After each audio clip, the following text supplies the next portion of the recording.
আমি একসময় ছাত্রদল কেন্দ্রীয় কমিটির ছাত্রদলের নেতা ছিলাম।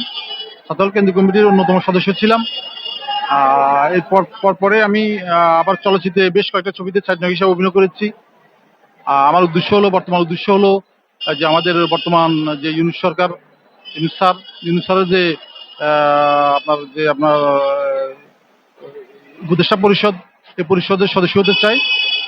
এবং এই সদস্য হলে আমি জনগণের জন্য, জাতির জন্য, এবং যে মন্ত্রণালয়ের দায়িত্ব দেন উনি, সেই মন্ত্রণালয়ের দায়িত্বে নিয়োজিত হয়ে এবং দেশ ও জাতির কল্যাণে নিয়োজিত থাকতে চাই, উন্নয়ন করতে চাই, এবং যে মন্ত্রণালয়ের দায়িত্ব দেয় সেটা সঠিকভাবে আমি পালন করতে চাই। জি, আমি দেশের দেশের কল্যাণের জন্য, দেশের মানুষের কল্যাণের জন্য কাজ করার জন্যই ইউনূস স্যারের উপদেষ্টা পরিষদের সদস্য হতে চাই। এটা আমার উদ্দেশ্য।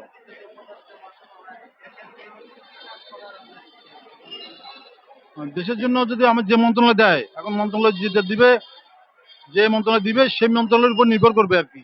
সকল উন্নয়নমূলক কাজ আমি করব, এবং আহ, আহ, নতুন করে নতুন করে আপনার সব ঢেলে সাজাবো। পুরাতন যা কিছু আছে সবকিছু আমি ঢেলে সাজাবো, সাজিয়ে আমি সুন্দর করে। আমার ওরকম কোনো ইচ্ছে নাই, তবে আমার যে উনি যে মন্ত্রণালয় দায়িত্ব দেন, উনি যে, হ্যাঁ, উনি যেখানে স্যার স্যার জনাব আপনার ইউনূস স্যার যেভাবে যেখানে আমাকে যে মন্ত্রণালয়ের দায়িত্ব দিতে চান, আমি সেই মন্ত্রণালয়ের দায়িত্ব পালন করতে চাই, সমস্যা নেই। জি, জি।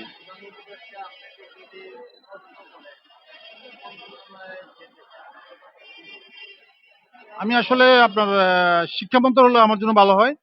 আর আমি নিজেও বুঝেন নাই, আমার শিক্ষিত মানুষ, যদি চলচ্চিত্রে অভিনয় করেছি, চলচ্চিত্রে বর্তমান যে নায়ক নায়িকারা আছে অনেকে মূর্খই। তবে আমি শিক্ষিত পার্সন হয়েও আমি ম্যাট্রিক ইন্টার দুইটা সায়েন্স, মেডিকেলে চান্স পাওয়ার কথা ছিল আমার। পরে আমিও কিছু কারণে, ভাইদের অল্প বয়সে বাবা মারা গিয়েছেন, ভাইদের ইয়ের কারণে, কুটির কারণে আমি মেডিকেলে চান্স পাইনি। পরবর্তী সময়ে আমি অনার্স মাস্টার্স কমপ্লিট করেছি পলিটিক্যাল সায়েন্স নিয়ে। তো আমি শিক্ষিত পার্সন। আমাকে আমি মনে করি শিক্ষা মন্ত্রণালয় অথবা যুব ক্রীড়া অথবা আপনার সড়ক ও সেতু মন্ত্রণালয়, হ- এসব এসব মূল কথা হলো উনি যে দায়িত্বে উনি আমাকে দেন, যে মন্ত্রণালয়ের দায়িত্ব দেন, আমি সঠিকভাবে দায়িত্ব পালন করবো। দায়িত্ব কোনো প্রকার অবহেলা করবো না, ইনশাল্লাহ। আসলে বিষয়টা হলো, আমার জুনিয়ররা হয়েছেন, আমি ঢাকা ভার্সিটির ছাত্র।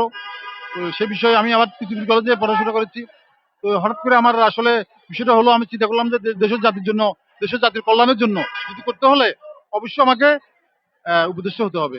এই জন্য আমি উপদেষ্টা হতে চাই। আর ইউনূস স্যারকে আমি খুব ভালো মনে করি, কারণ উনি একজন নোবেল প্রাপ্ত মানুষ সারা বিশ্বের। এই জন্য ওনাকে আমি খুব ভালো জানি। ওনাকে ইউ অলসো গুড পার্সন,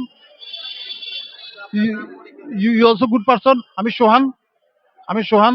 আমার পরিচয় হলো, আমি কেন্দ্রীয় ছাত্রদল নেতা ছিলাম, সাবেক কেন্দ্রীয় ছাত্রদল ছাত্র সংসদের। আহ, বর্তমানেও আছি, তবে আমি কোনো কোনো পোস্ট এখনো পাইনি। আর সবচেয়ে বড় বিষয়টা হলো, আমার জাতির জন্য কিছু করার খুব ইচ্ছা আছে, বাংলাদেশের মানুষের জন্য কিছু করার খুব ইচ্ছা আছে আমার। এই জন্য আমি উপদেষ্টা হতে চাই। আমার পুরো নামটা হলো দেলোয়ার হোসেন সোহান, তবে আমার ডাক নাম সোহান। স্বনামে পরিচিত সবার কাছে।